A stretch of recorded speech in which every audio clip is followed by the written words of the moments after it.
C-Core presents.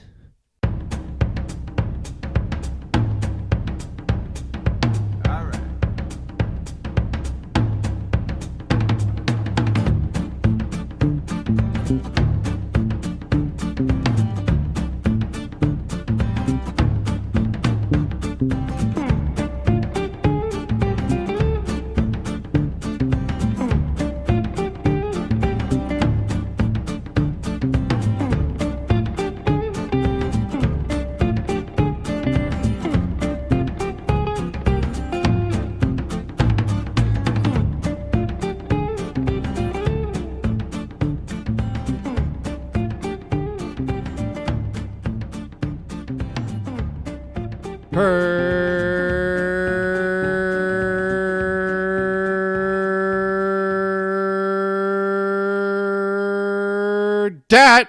What's going on, everybody? This is Tim Hurd, and you are listening to Tall Talk, episode 35. How was everyone's weekend? My weekend was busy, but I had a lot of fun. That's right, I went to school, which you had fun at school? I did, actually. I volunteered at the 40th anniversary party for Fanshawe Radio and the broadcasting program.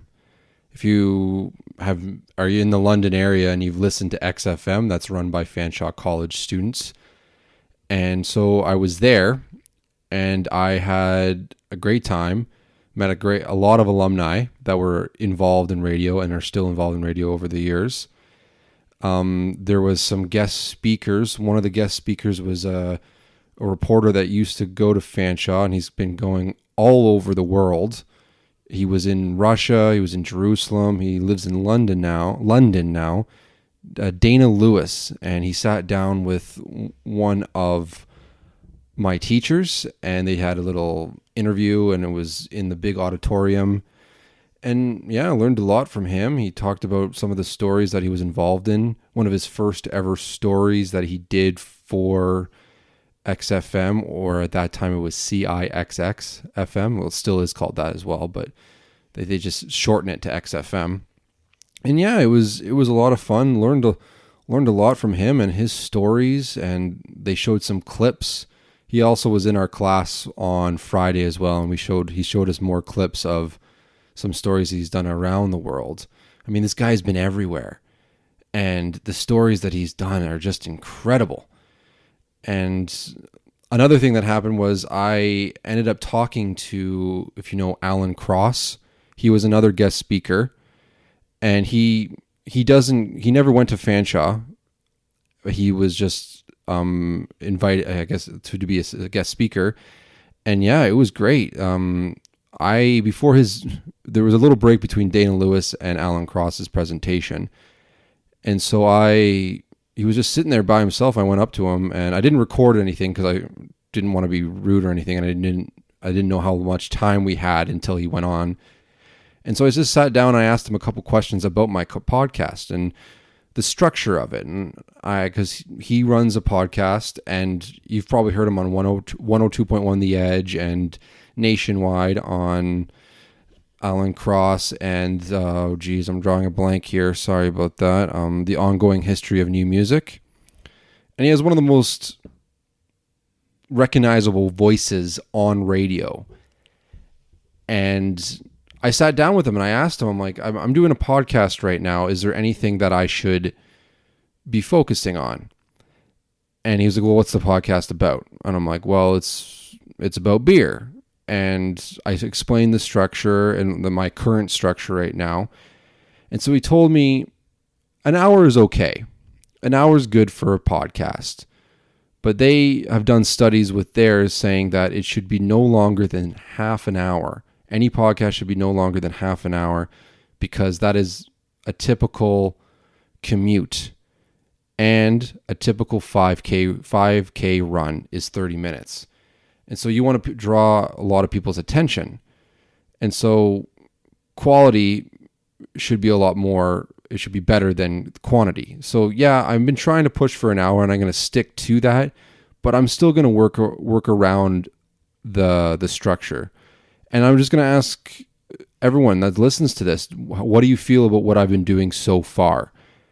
Do you like how I bring up the news from last week, or is that just filler and I can get rid of that? Let me know. You can email me, you can tweet at me, you can send me a message on Facebook or Instagram. Let me know. And that's all at Tall Talk Podcast or talltalkpodcast@gmail.com.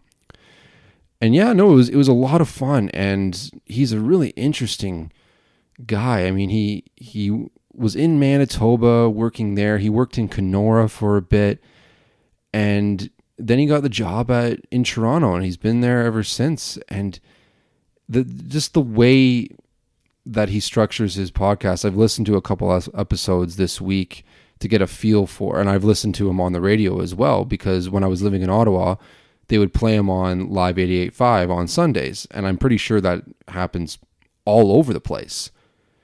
And it was a lot of fun, and he's a really nice guy, and it was great to talk to him.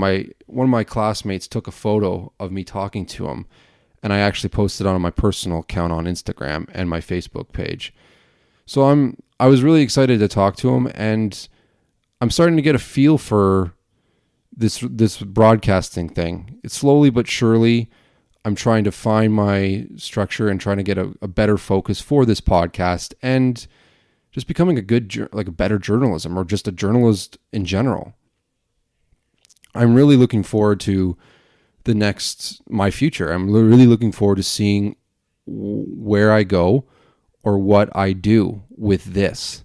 And he had a great quote during his presentation, and he asked somebody in the crowd why you want to do this. Why did you decide to go into broadcasting? And he's like, I can answer that for you. This is Alan Cross saying this. He's like, because you want to feel like you're 21, 22 for the rest of your life. He's like, I have fun every single day. I can't imagine getting up and digging a hole or working construction or doing something like that for the rest of my life. And I feel like I'm young every single day. He's like, I might not look it and whatnot. And yeah, you might get some wrinkles here and there, some gray hairs, but you know what? You always feel like you're always having fun, and you're always that 21, 22-year-old kid. And that's where I am right now. I mean, yeah, I'm not that age, but I want a job where I feel satisfied in what I do, and I want to have fun doing it. Like today I was doing a newscast shift, and I'm recording this on a Sunday, and I went in and did a newscast shift, and I talked about a bunch of stuff that was going on in London in the Ontario area, Canada, and around the world. Of course, that's what news is. But like just sitting in the booth, working with the radio person, it's a lot of fun. Being in that newsroom, being where the cameras are, just the whole, like developing a story and making a proper structure and finding a great focus and an angle are things that I really enjoy. Like projects that I get assigned to, it's like, oh, I could do this, I could use that. And it's a lot of fun, and I'm really enjoying it, and I can't wait to see what happens. And so I'd like to thank Alan Cross for letting me talk to him and giving me some great ideas about what I should do for my podcast. And yeah, keep up the hard work. And if you haven't listened to him, check him out. You can find his podcast on Spotify, and just you can find 102.1 on The Edge online or on iHeartRadio apps and stuff like that. So yeah, if you don't know who I'm talking about, go check him out. Why not? And without further ado, I am going to crack open a beer. Sorry for the delay, folks. I know you've been waiting for far too long. But I've had this company on here before, but I was there this week for a presentation / event. I will talk about that during the beer news. But Emma and I went to London Brewing Co-op this week, and we picked up a couple like variety packs of the beer. I've had their Norfolk County Red just Norfolk Red on here before, but this week I will be indulging in, as of right now, I might grab another one in a little bit long, like down the road. But right now I have the London Brewing Co-op Tolpuddle Porter. So it's a dark ale brimming with flavors of coffee and dark chocolate. Ingredients: filtered water, organic barley malt, sustainably grown hops, brewer's yeast. Yeah, and you can find them on 521, this is the brewery, 521 Burbrook Place, and then londonbrewing.ca. And they have many events going on. When I was, like I said, there was an event going on, a presentation, which we went to, and we got a flight together and stuff, and it was great. And they have other events as well. They have euchre nights, they have trivia days and nights, and they have so many things going on. They serve food, soft pretzel and everything. So check them out. You can find them on Twitter, Instagram, and Facebook. I know I've mentioned this before. I forget which one episode it was. I believe it was 20s. It was when Emma and I just came back from Texas. Where is it here? Where is it? Episode 24. Yeah, 2 months ago. Yeah, what did I talk about that week? I finally make it to London. Yeah, this week Emma and I are busy getting our apartment ready. Talking about Nashville. Yeah, Norfolk Red by London Brewing. Yeah, so I 2 months ago, that's where I did this one, and I think it was the first London beer that I did. I found that just at the beer store, but I actually went in and got this at the brewery. So without further ado, I'm going to crack this Tolpuddle Porter, 5.5% alcohol, IBU 26, and it's a tall can for a tall boy. Little fast on the crack there, Tim. Jeez, I got my glass here, gonna pour it in. Very dark, very dark, very dark indeed. Looks great though. Can't wait to indulge in this. Oh, yeah. Yeah. Still some left in the can. This cup's a little short, if you know what I mean. But cheers, folks. Cheers to Fanshawe College radio program and broadcasting and journalism and all that, to 40 years. 40 years of producing great journalists, radio hosts, and people around the world that went to Fanshawe. Congrats for being a part of the event, and cheers to XFM and my program. Cheers.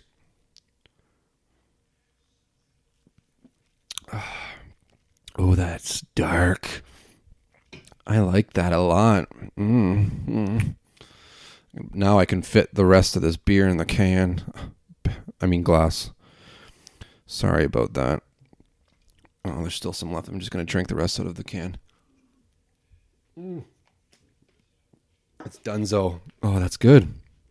I like this. I need to have more dark beers on this podcast. Yeah, I haven't really had that many dark beers, and yeah, this is good. And it's a strong beer as well. Oh, that's good. I'm going to have another sip. Oh, yeah. Okay. Other things that happened this week with me. Not much. Same old shit.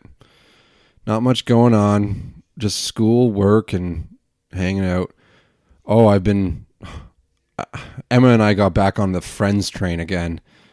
And it's easily available on Netflix. And it's just classic TV, you know, and I love it. I fucking love it. And I have a theory regarding Friends. Everyone always thinks like Friends started with the story between Rachel and what's his name, Ross, and how they get together and how they start dating, but they break up midway through the series, or I think end of season 3, 4, something like that. It all blends together because you just can keep on rolling on Netflix now.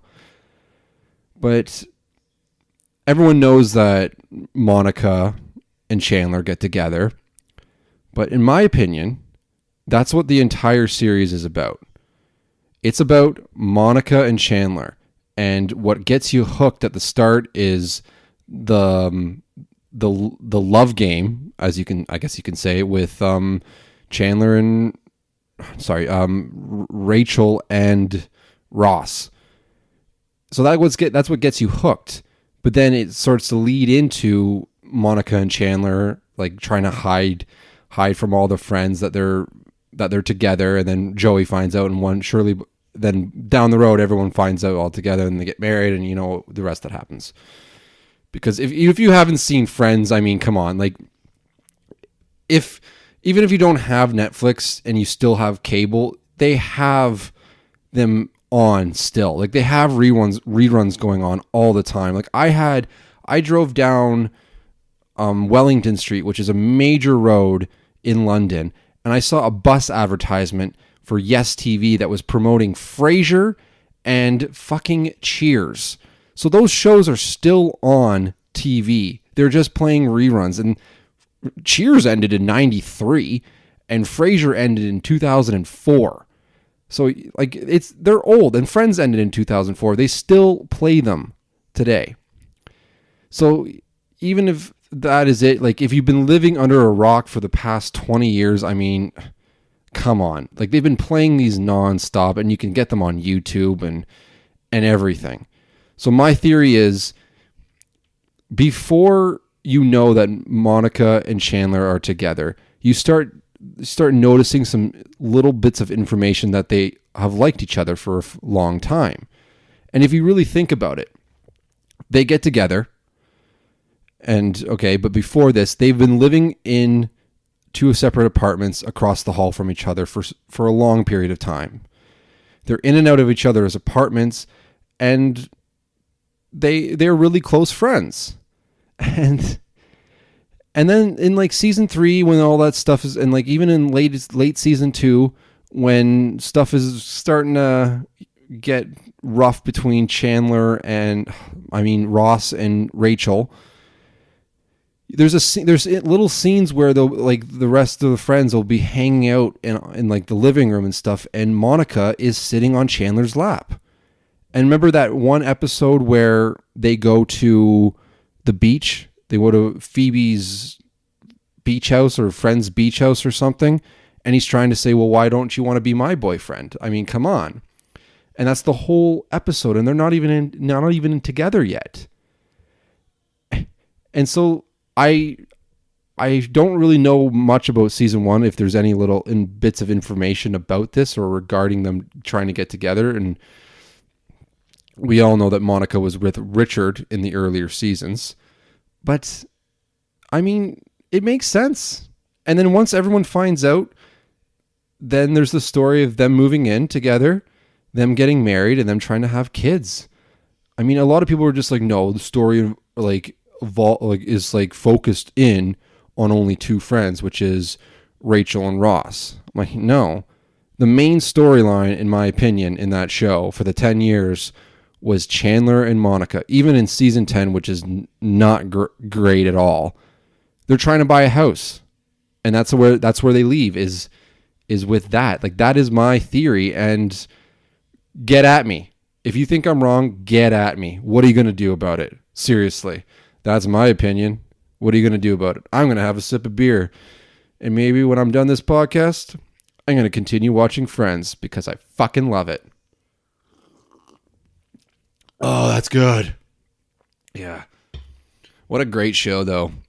Oh, it's classic. But enough about that. I've ranted far too much about Friends, but I'm going to continue on doing the news. And so coming up next is the last week's news on Monday. I'll be back in a second. Peace. Hello, I am Sam Cook, and I am the founder and creator of Secor.io. Secor.io is a brand new podcasting network that's looking for new talent to join our lineup. If you're interested in having a show hosted with Secor.io, then please send us a message on our Contact Us form on the homepage of our website. Thank you very much, and I look forward to your submissions.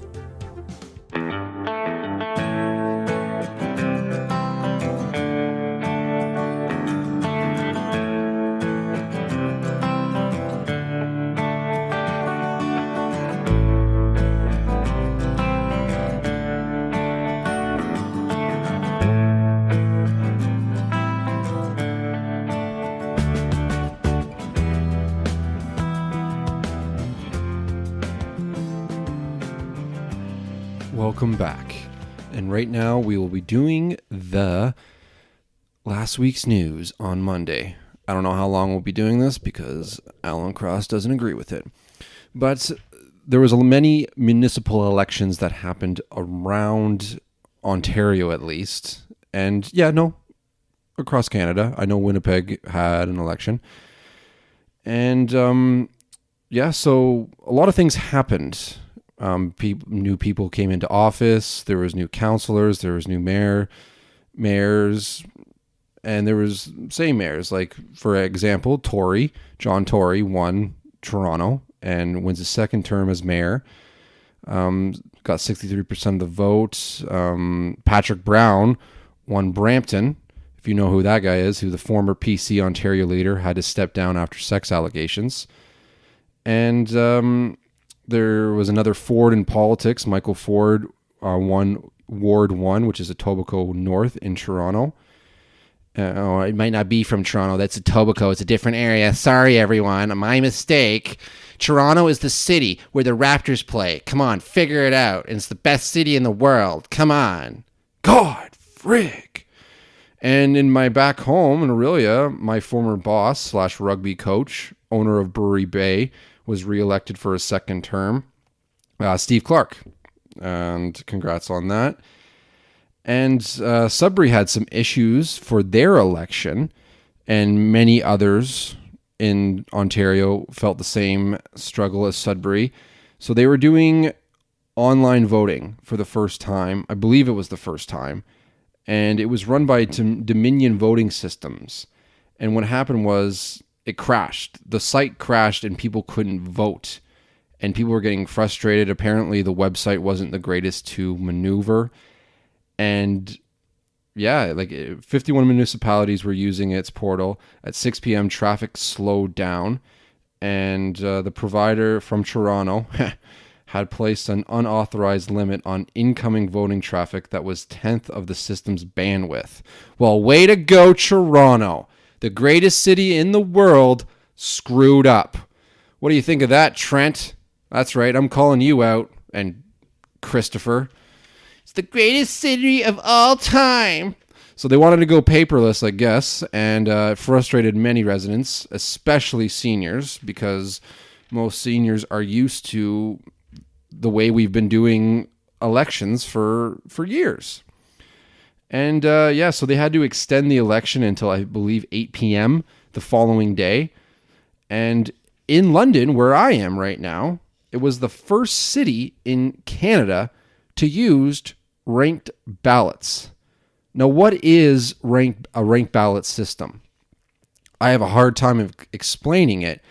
So this week I interviewed my politics professor regarding this matter, and here is Professor Glen Morgan of the Fanshawe Politics Department explaining ranked balloting.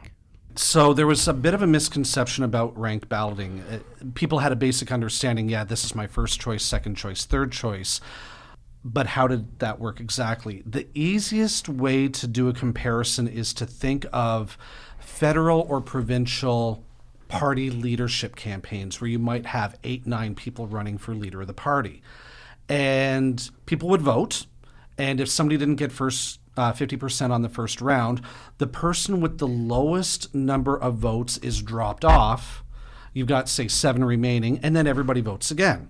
Still not 50%, the lowest gets dropped off, everybody votes again until somebody gets 50%. What ranked balloting did was try to do that runoff vote all at once on the ballot themselves. So in a leadership campaign, if you had voted for the last place person, you got a chance to vote again in the second round, and that person that you voted for now would have been your second choice. When you came up to ranked balloting in the London municipal election campaign, you were supposed to go in with that mentality. This is the person that I want first. Mm-hmm. Well, if they're the lowest vote getter overall, this is who I want second. And if they're the next lowest vote getter, this is who I want third. And you got to put down, imagine that you would have been able to vote 3 times. Okay. That being said, if you had ranked, for example, Ed Holder number 1 and say Pilato number 2, because Pilato was not the lowest vote getter. Your number one vote still stuck with Holder. Your vote for Pilato didn't have anything to account. I can't remember who came in last. It was only that last place person's votes that would have been shifted for second place. So I wanted to thank Glenn for the interview. We did that earlier this week, and I was going to try to explain it myself, but I couldn't put it in my own words. And before I played that interview, I forgot to mention that Ed Holder, is now the new mayor of London. The previous mayor didn't run. His what's his name? Matt Brown. He didn't run because he was in a bit of a scandal and a bit of an issue. That might not be the only reason why he didn't run, but he was having an affair with one of the councilwomen on city council, and it caused a huge uproar. And I'm not going to go down the road, but yeah. So the new mayor of London, the city of London, is Ed Holder. Which is funny that I bring up the last name Holder, because my next interview is with one of my good friends. I went to high school with him. I went to university with him. I've lived with him in residence, and I've lived with him in off campus. And great guy, very successful real estate agent in Mississauga, Mike Holder. No relation to Eddie Holder in London, but at least I don't think so. And I wanted to talk about, obviously, last week I brought up October 17th and the legalization of marijuana. His business is real estate, much like Trent's. And I tried to do an interview with Trent regarding this matter, but it wasn't working out. And so thankfully I worked out with Holder, and I got an interview with him. And it was good, man. So I was just wondering how his business is going to get affected with people being able to grow marijuana in their household. And so I just asked him a couple questions regarding the matter. And yeah, it was great. And without further ado, I'll let you know what the question was. It was just like, will it affect sales? So how will growing marijuana in your household affect your sales price? And will it lower your property value, whatnot? Will it put mold in your house, which obviously it will do. So here is Mike Holder discussing this matter. So Zoocasa, they recently did a survey with pretty much that exact question. 60% of baby boomers and Gen Xers felt that it would have a negative impact on the home, whereas only about 40% of millennials thought that it would have a negative impact on the home's value. So, obviously there's a bit of a gap between generations, but there is a bit of a stigma towards it. Selling property in the Mississauga area, Michael says protecting his clients is his top priority. And as an agent, I obviously want to kind of protect my my clients and talk to the sellers beforehand, because as a buyer agent, I'd probably write a clause in for my buyers that something like the seller represents and warrants that during the time they've owned the property, the use of the property and the buildings and structures they're on has not been for the growth or manufacture of marijuana or any illegal substances, and that to the best of the seller's knowledge and belief, the use of the property and the buildings and structures they're on has never been for the growth or manufacture of marijuana or any illegal substances. So, just to kind of protect the buyer. Now, the seller, if the seller has done it, they need to disclose it, or they need to tell the buyer at least if I've inserted that clause. With residents able to grow up to 4 plants in their homes, many condo boards have already started to ban smoking. I think a lot of condominium buildings, I know mine, has passed kind of bylaws, if you will, where they only need X amount of directors present at a meeting to pass these bylaws. So one of the bylaws that my condo building passed was essentially the premises cannot be used for the growth or manufacture of marijuana. So they were ahead of this, and now the residents in my building can't grow wheat. And a lot of buildings are like that. Because if they did grow it wrong or whatever, mold kind of can impact the common elements and it can impact everyone else, right? So some condo buildings are even putting in rules where everything's going to be smoke-free. So this is a smoke-free building. But anyone who was smoking prior to that rule being implemented is like grandfathered in, because you'd obviously piss off a few condo owners that were smoking in their units, or smoking on the balconies, et cetera. So like those owners would be grandfathered in and they'd be allowed to smoke. But essentially, as soon as they sell their place, whoever bought it now has to abide by the new rules. I'd like to thank Michael Holder for all the information. And I'm happy we were able to do the interview. I had to do it in studio at school because it was a lot easier than doing it on my phone. This app that I have is fucking garbage. It's fucking brutal. I tried to interview Trent, didn't work. I tried to interview Holder with it, and it didn't work. You can hear like other people on the line. It's really creepy, and I guess that's what happens when you get like a free app on your phone. So don't do it that way. But no, yeah, that's the news, and lots of elections happen. Oh, there's more actually. I have more stuff that I was going to talk about, I believe. Oh my God, did you guys see more about Friends? I should have mentioned this before when I went down that rabbit hole of my theory. Did you see David Schwimmer stealing beer in England? Well, it was his look-alike, but his response on Twitter and social media was great. He was in New York with a case of beer and he walked by the camera and looks up at it. It's pretty great. And there's a man that locked himself up in a jar for 3 days. He's a famous YouTuber. He wanted to see how long he can last in 1,000 cubic foot airtight greenhouse.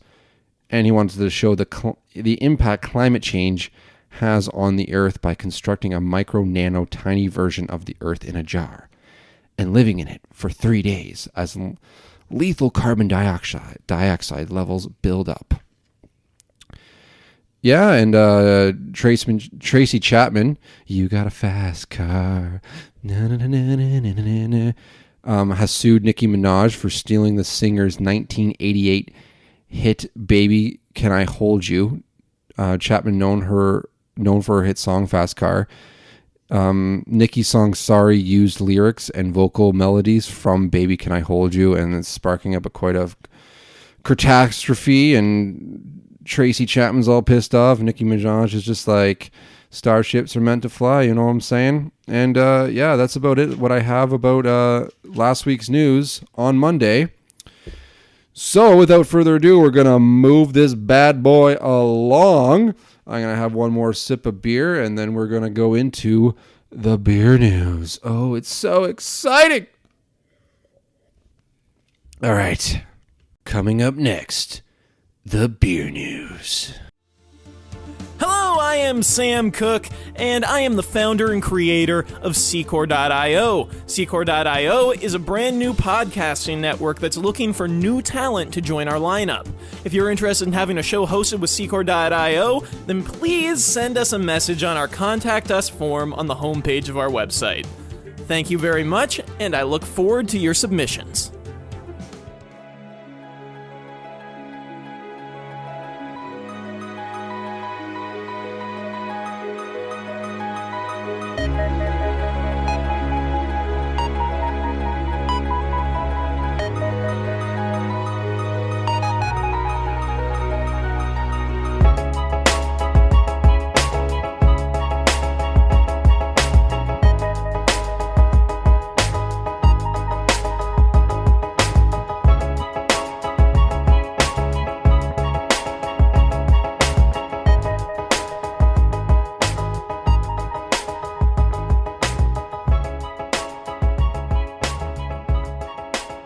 Welcome back to the beer news. That's right, the news that focuses on beer.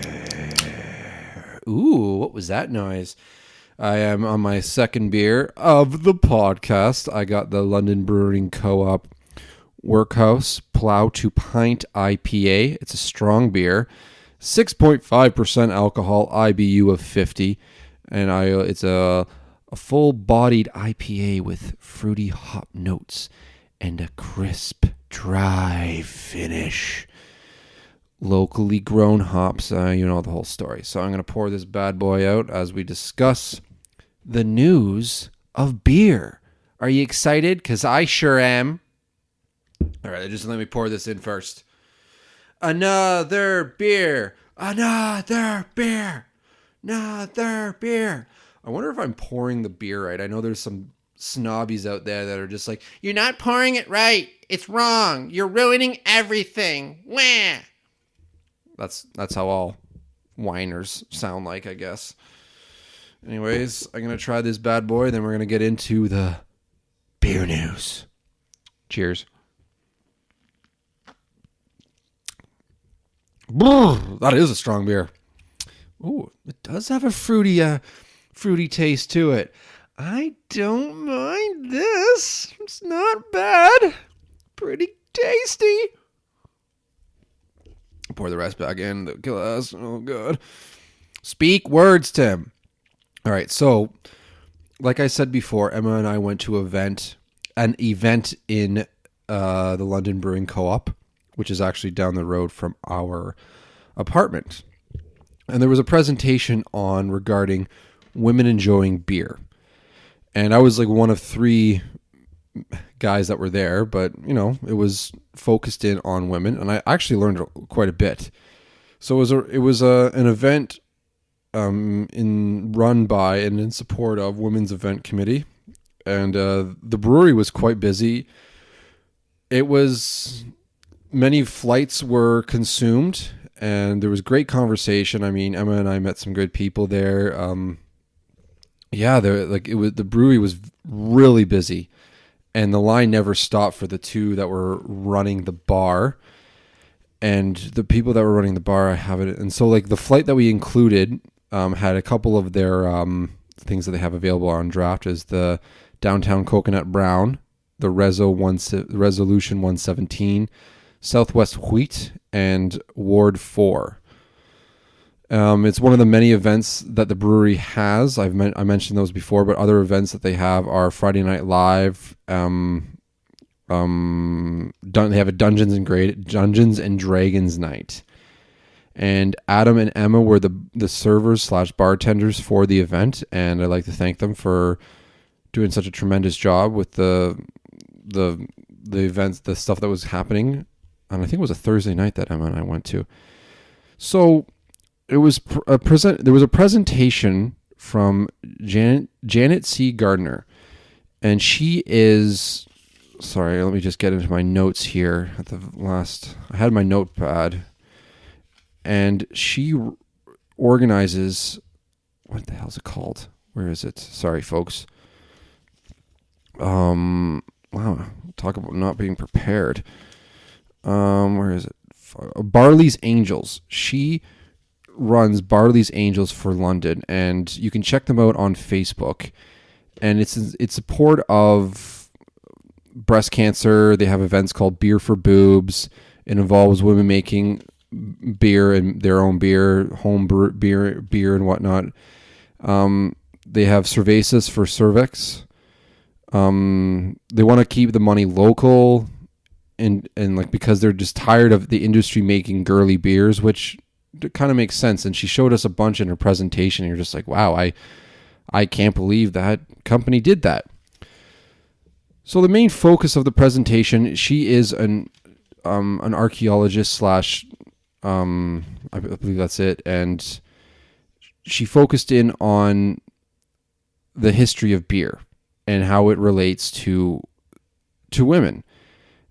And yeah, so where am I here? So she says records show brewers were women in ancient times, and it continued on throughout Egypt. There was a goddess of Egypt, and women ran small taverns at this time. During the Vikings' time, Brewsters Only 8% of brewsters were male, and the rest were female.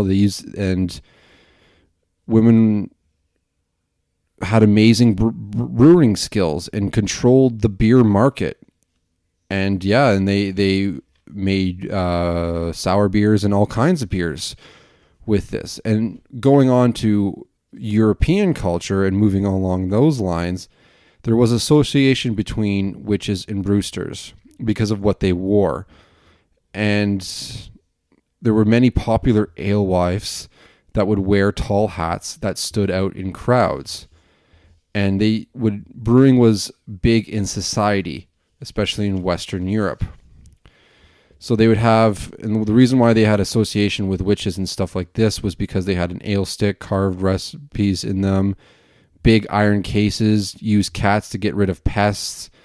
13th century women started to hear about purity, which was Eve, and then that's when things started to change. Men thought of beer made by women, it wasn't good, and they considered them sinners. So what happened?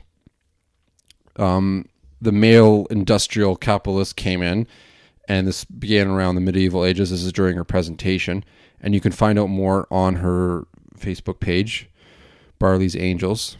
And a lot of things were lost to this, and it changed the mindset. Beer became more of a business than a cultural thing, and it was more driven for the industry, not just hanging out and having a great time and sharing and understanding different cultures and understanding and just enjoying a beer with friends and family.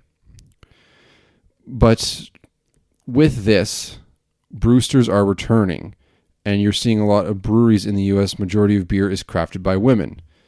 It's still not seen as women, like they're seeing that the women shouldn't enjoy beer, but obviously many do. And it was a really great presentation, and I learned a lot. And I didn't really explain it that well, but it was a lot of fun, and it was great to talk to people and just to get out in the community. And I'm going to start doing this more often because there are many breweries out in London and maybe in your local area that run events like this and presentations that you wouldn't have any idea that what's going on. And so check out breweries that are in your community that focus in on topics like this, or focus in on having nightly events or weekly events that get the community involved. And if you're listening in the London area and you know that there's an event going on in a brewery or a tap room or something like that, let me know. And I would love to go. Emma and I would love to check it out and just have a good time. And and that is the beer news. And I'd like to thank Janet for I talked to her after her presentation, and incredible, interesting woman, and it was fantastic to get her side of the situation, like her side of the story, and her presentation was fantastic. It was a great time, and I guess this is what journalism is all about: going in, meeting new people, finding out their story, finding out what they do. And she has her own home, like she brews her own beer at home, and I don't know. And yeah, it was great. And thank you. It was an amazing time. And check that stuff out in your local area, because I'm sure there's something like this happening. And I'm going to have one more sip of beer, and I believe that is it. Oh yeah, that's good. So thank you, folks, for listening this week to episode 36 of Tall Talk. I hope you enjoy the rest of your week, and you can follow this podcast on Twitter, Facebook, Instagram. You can subscribe to the podcast on SoundCloud, iTunes, and YouTube, and it is also located on Spotify. Don't forget that. And of course, I'd like to thank my friend Sam Cook and his podcast network, Secor.io. You can check that out as well. And until next time, folks, it's been a Timbo Slice. Peace!